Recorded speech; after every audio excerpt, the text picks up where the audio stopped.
आदाब, नमस्कार दोस्तों, कैसे हैं आप? आपका स्वागत है आपके अपने चैनल हिस्टोरिक आसिफ में। दोस्तों, आज आपको हम एक ऐसे मध्ययुगीन राजा की दास्तान सुनाने जा रहे हैं जिससे मैं बहुत प्रभावित हूँ, जिसका प्रभाव मेरे जीवन में बहुत है। आइए हम आपको उस महान सम्राट, उस महान शासक की ज़िंदगी से कुछ जुड़े हुए अहम पहलू जो शायद आप तक अभी तक नहीं पहुंच पाए हैं वो दिखाते हैं और बताते हैं। चलिए हमारे साथ एक अज़ीमुश्शान शहंशाह की दास्तान सुनाते हैं। आज हम आपको जलालुद्दीन मोहम्मद अकबर मुग़ल वंश के सबसे सफल राजा के बारे में बताएंगे। आज हम उनकी पत्नी जोधाबाई के बारे में बात करेंगे। सचमुच दोस्तों, मेरे जीवन में बहुत प्रभाव है। मैं बहुत प्रभावित हूँ अकबर की नीतियों से, जोधाबाई के व्यवहार से, जो इतिहास में मैंने पढ़ा है, सुना है, जाना है। आज वो हम सब कुछ आपको बताते हैं, दिखाते हैं। मोहम्मद जलालुद्दीन अकबर एक ऐसा राजा बना जिसे दोनों संप्रदायों हिंदू एवं मुस्लिम ने प्यार से स्वीकार किया, इसलिए इन्हें ज़िल इलाही के नाम से नवाजा गया। अकबर के शासन से ही हिंदू मुस्लिम संस्कृति में संगम हुआ, जो कि उस वक्त की नक्काशी से साफ जाहिर होता है। जब भी हम इतिहास के इस रूप को देखते हैं तब यही एक सवाल उठता है कि ऐसा क्यों अकबर जैसा शक्तिशाली शासक हिंदू संस्कृति को भी प्रेम करता था। तब इतिहास के पन्नों से आवाज़ आती है उस प्रेम कथा की जिसे हम जोधा अकबर कहते हैं। आइए हम जानने की कोशिश करते हैं कि जोधाबाई कौन थी। जोधाबाई एक राजपूतानी कन्या थी जिन्हें हरकाबाई, हीर कुंवर कई नामों से जाना जाता था। जोधाबाई राजा भारमल की पुत्री थी और मुग़ल शासक की बेगम। जोधा राजपूत थी और अकबर मुग़ल। इन दोनों ही का विवाह प्रेम संबंध नहीं था बल्कि एक राजनीतिक समझौता था। फिर भी ये संबंध एक प्रेम कहानी के नाम से विख्यात हुआ है भारत के इतिहास में।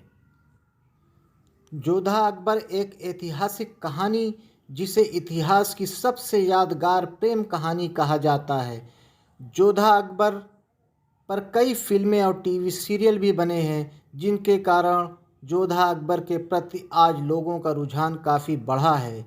जोधा अकबर की इन कहानियों पर बनी फिल्मों और धारावाहिकों का कई इतिहासकारों और मूल राजस्थानी लोगों ने विरोध भी किया, जिस कारण लोगों में ये जानने का उत्साह बना कि आखिर क्या था जोधा अकबर का सच। जोधा अकबर के बारे में आइए हम बताते हैं आपको जो इतिहास के पन्नों में है। अकबर मुग़लों का बादशाह था जिसने अपनी ताकत से भारत को मुग़लों के अधीन कर लिया था। उस वक्त अकबर के सबसे बड़े शत्रु राजपूताना थे, जिन्हें हम अकबर और प्रताप के युद्ध के रूप में जानते हैं।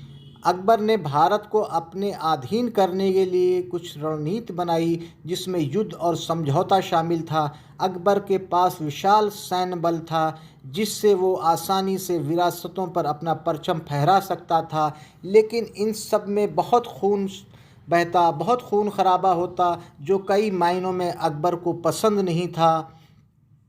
इसलिए उसने समझौते की नीति को भी अपनाया, जिसके तहत वो अन्य राजा की बेटियों से विवाह कर सम्मान के साथ उनसे रिश्ता बनाकर उन रियासतों को बिना जनहानि के अपने अधीन कर लेता था। उन्हीं में से जोधाबाई का विवाह भी है।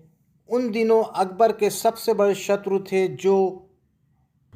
जब अकबर का युद्ध राजा भारमल से हुआ तब उनके तीनों बेटों को बंदी बना लिया गया। तब राजा भारमल ने अकबर के सामने समझौते के लिए हाथ बढ़ाया और इस तरह राजा भारमल की कन्या राजकुमारी जोधाबाई का विवाह अकबर के साथ किया गया। परंपरा के अनुसार जोधा को मुग़ल धर्म अपनाना था, लेकिन अकबर ने उन्हें इस बात के लिए ज़ोर नहीं दिया। यही था जोधा अकबर की प्रेम कथा का आधार, क्योंकि अकबर ज़ोर ज़बरदस्ती से देश पर मुग़ल साम्राज्य नहीं चाहता था। इसलिए इतिहास को एक ऐसा शासक मिला जो अकबर कहलाया, जिसने बिना खून खराबे के भारत को जीता। यही कारण है कि अकबर को सभी धर्म के लोग पसंद करते हैं और उनका प्रिय शासक बना।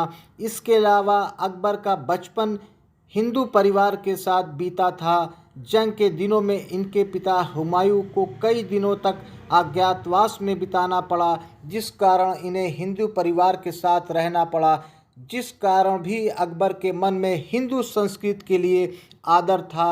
अकबर की कई बेगमें थीं, लेकिन फिर भी उसका मन जोधा से ज़्यादा जुड़ा, जिसका कारण जोधा का निडर व्यवहार था, जो अकबर को बहुत पसंद था। जोधा ने हमेशा अकबर को सही गलत का रास्ता दिखाया, जो अकबर को एक प्रिय राजा बनने में मददगार साबित हुई। ये है अकबर जोधा की प्रेम कहानी। दोस्तों, अगर आपको हमारा ये वीडियो पसंद आया है तो प्लीज़ हमारे चैनल को लाइक कीजिएगा, सब्सक्राइब कीजिएगा और इसी तरह की ऐतिहासिक चीज़ों को, ऐतिहासिक स्थानों को देखने के लिए जुड़े रहिए हमारे साथ। इजाज़त दीजिए आसिफ को। हम फिर मिलते हैं किसी नई जगह कुछ नई जानकारियों के साथ। तब तक के लिए जय हिंद, जय भारत।